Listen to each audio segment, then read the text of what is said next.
et s'est prononcé justement jàpp na ni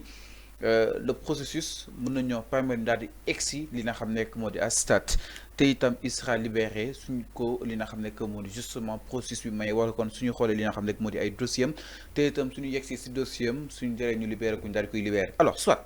dialogue dafa am Sénégalais di yàqamte Ousmane Sonko génn si dialogue am na tey est-ce tey mu ñëw nii waxtaan amul et que ça n'a rien à voir avec ces choses de politique donc est-ce que on peut espérer à une libération bu Ousmane Sonko parce que li mu wax peut-être jàpp na ni y a quelques possibilités mais quand même bëggoon nañ ko tey mu daal dem droit au but donc est-ce que tey jii par rapport ak coow li nga xam ni itam jug na dem ak tey on peut espérer à une libération imminente bu Ousmane Sonko. alors donc foofu dafa am benn tontu bu simple bi may tontu parce que quand ils invitent aujourd'hui, si le président veut apaiser le climat politique, forcément, il faut que nous libérions Ousmane Sonko. Parce qu'ils n'ont pas le choix. Nous libérer les Sénégalais, dans la Japonie que les Sénégalais sont libérés. Maintenant, si les libérer les Sénégalais, Ousmane Sonko, incarné le chef de l'opposition, te moom moo tax jeunes yi bëri amaana tuuram la ñu scandé moo tax ñu dugg kaso maintenant boo libérer jeunes yooyu on attend à une libération de Ousmane Sonko ainsi que les autres parce que loolu dafay bokk ci luy apaiser le climat politique franchement dafay bokk ci lu koy apaiser je crois que même la dame xam nga Sëñ Fallou boo fàttalikoo ci ay kaddu yu ma doon wax tey si suba si ci sa émission Talk Matinal lan laa la wax dam na la seul le président de la République et le garde des Sceaux ñoo xam Ousmane Sonko kan lay génn te duñ ko wax vous voulez que vous croyez que la garde des Sceaux va vous dire que vous croyez que la garde des Sceaux va vous dire que effectivement on va libérer Ousmane Sonko bés sangam wala jour man wala on va libérer Ousmane Sonko heure sangam mais non ça ne se fait pas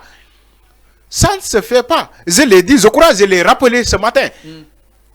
donc ma invoqué ci droit ma ne la ça ne se fait pas Ousmane Sonko ñoom xam nañu dayoom fii ci réew mi xam nañu Ousmane Sonko lu mu incarné fii ci réew mi xam nañu Ousmane Sonko mooy kan ak mbooloo boobu nekk ci ginnaawam ils vont pas prendre le risque de dire la population sénégalaise ou bien ces journalistes qui étaient devant elle ne va pas prendre le risque de leur dire on va libérer Ousmane Sonko par exemple le jeudi qui vient wala le vendredi à 15h wala tel elle va pas le faire même si on peut libérer Ousmane Sonko tard dans la nuit ce soir même mais elle va pas le dire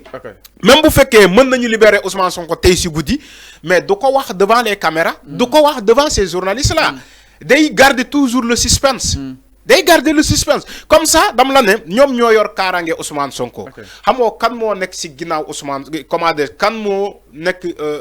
kan moo bëgg a def ñaawteef ba pare ñu endossé ko l'état du Sénégal nit mën naa def ñaawte ba pare ñu ne état du Sénégal moo nekk ci ginnaaw maintenant comme loolu mën na am état du Sénégal ne va pas prendre le risque de communiquer la sortie de Ousmane Sonko ils vont pas le faire donc moo tax ma ne la dame elle a bien dit ni que bu ñu eggee foofu voilà ils vont utiliser ce qu'ils ont utilisé pour libérer ces détenus là mooy maanaam càmbar dossier après dossier xool dugg ci biir sur le fond jéem a interroger les faits yoo xamante ne moom moo tax ñu jàpp ko si le procureur juge nécessaire de donner une liberté d'accorder une liberté provisoire par le biais du juge ils vont le faire. Alors mais enfin ils vont le faire ñu ne ñoom doo nekk di càmbar dossier par dossier. Alors su ñu nee dossier par dossier nag dañuy ñëw si li nga xam ne moo di donc maanaam très bientôt dinañ yegg si ay dossiers Ousmane Sonko peut-être même su nekkee dañ see nekk sax jàppoo ni war nañ ko daal di war a mën a dévoiler du ko wax au plus grand jamais du ko wax c'est-à-dire que il y a ce qu'on appelle les leviers de la justice gis nga Sëñ Fallou pour kaaraange Ousmane Sonko ñoom yoon moo leen ko jox ils vont pas communiquer Ousmane Sonko kan lañ koy génnee bu fekkee 3 mois mën nañ ko wax garaawul même regardez les jeunes qui ont comment dirais-je ñu bàyyi keroog est-ce qu'ils l'ont communiqué publiquement dans les médias ni que bés sangam on va assister à une libération massive des détenus est-ce que wax nañ ko bés sangam mais waxuñu ko dañ ko junj ni que président joxe na accord am pour nous d'aller bailler les détenus politiques. Mais le président et la garde des Sceaux n'ont jamais dit que le mardi qui vient, ou le mercredi qui vient, on va assister à une libération massive. Mais waxuñu ko Sénégalais ñoo xëy rek gis ni que diw bàyyi nañu ko fii lañ toog ma ak yow cak ñu gis bàyyi nañu diw médias yi commencé daw wutali donc bërëb yooyu pour constater de la libération des détenus politiques. Ousmane Sonko et Bassirou Diomaye Faye ça sera pareil dañuy xëy annoncer ni que Ousmane Sonko a été libéré finalement en dernière minute. Bassirou Diomaye Faye Kenan ak Kenan ils ont été libérés en dernière minute. ñëpp daw wutali ci kër googi mais ça va se passer ainsi. Mais la garde des Sceaux ne va pas rester devant les caméras et devant les journalistes. Jël ce risque-là pour annoncer, définir telle date, tel jour, on va laisser Ousmane Sonko. Mais alors, ça ne se fait pas en justice, ça ne se fait pas. Alors, c'est clair, exactement. Manikon aussi, li nga xamné que modi la garde des Sceaux ñëwaat na suñu mu gëna yato par rapport ak walu wunu mel. Alors, laaj nañ ko aussi Maham Diomaye Faye participera-t-il au dialogue avec Macky Sall? Alors, tontu ki nga xamné que modi maître Aïssata Tall Sall moy